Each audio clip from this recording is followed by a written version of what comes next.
Hoy se cumplen ya 10 años de la muerte de Juan Gabriel y aún hay detalles sobre las últimas horas del Divo de Juárez que siguen impactando a toda esa gente que lo seguimos tan de cerca y que lo queríamos tanto y que fue tan inesperado recibir esa noticia de que se nos había ido. Una muerte totalmente inesperada. Bueno, nosotros reconstruimos paso a paso lo que ocurrió aquel domingo 28 de agosto del 2016, desde que el Divo despertó hasta el momento en que su vida se apagó. Ese domingo Juan Gabriel se levantó y se preparó para viajar a Houston, donde sería su próximo concierto. Por cierto, Juan Gabriel debía viajar el sábado, pero prefirió transferir el viaje para el domingo porque se sentía demasiado cansado.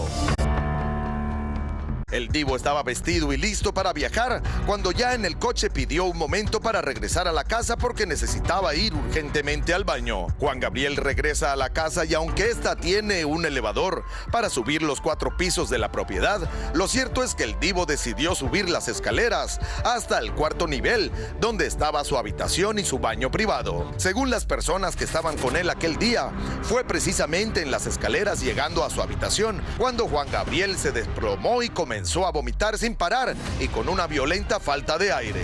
Al escuchar el ruido, rápidamente todos subieron hasta el 4º piso a auxiliar al cantante. Casi sin fuerzas, Juan Gabriel pedía su aparato inhalador de aire para amortiguar su desesperación.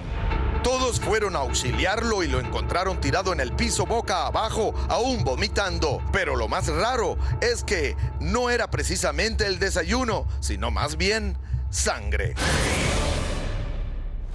Pasaban los minutos y Juan Gabriel seguía sin responder.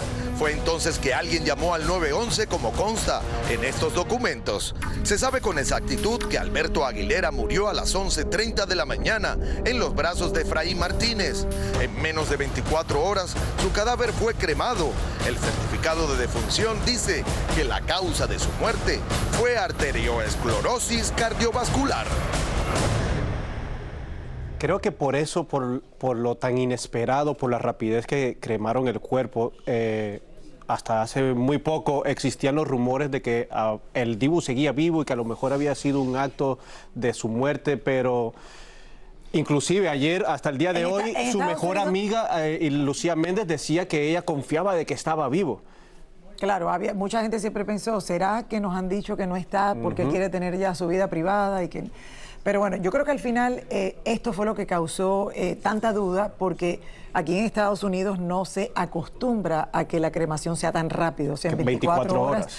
Pero en México, en muchas de las ocasiones que hemos vivido algo así, todo pasa muy rápido, muy rápido. Entonces yo creo que son costumbres diferentes, pero obvio, señores, que todos queríamos saber, no sé, como que, ¿por qué tan rápido? O a lo mejor queríamos también como tener esa esperanza de que alguien tan grande y tan querido para México haya sido solamente como una noticia falsa y que siguiera con vida y poder seguir yendo a sus conciertos. Pero definitivamente, como estábamos platicando, o sea, el Divo sigue con nosotros de otra manera, con todos estos conciertos que dejó de recuerdo, con esta película que estábamos hablando de ayer, con ese concierto, y va a mantenerse por vida siempre. Porque es un cantante muy querido. Siempre lo llevamos en nuestros corazones, nuestro querido Juanga.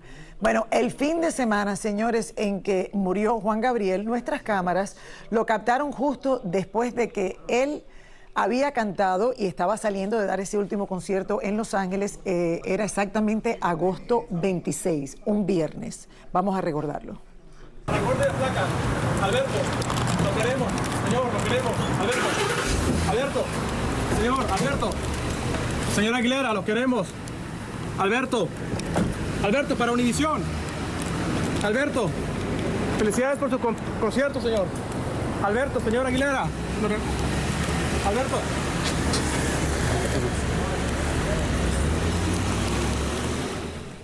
Él solía ir a este restaurante y obviamente cuando salió del concierto, nuestro reportero en aquel momento lo encontró y ahí lo vimos. Y me estabas diciendo, yo en ese tiempo no estaba tan presente en la televisión. Ese fue 2 días o un día antes de que falleciera Juan Gabriel, ¿no? O sea, claro, él fallece el domingo y esto fue el viernes por la noche cuando había salido, había estado en el último y se veía bien, se veía. Esto yo creo que es de las últimas entrevistas, yo creo, o que trataran, ¿me entiendes? de tener con Juan Gabriel. Esto nos impactó muchísimo porque obvio... Se habla de él el viernes en vida y ahora el domingo había pasado la... Y el domingo esto había pasado.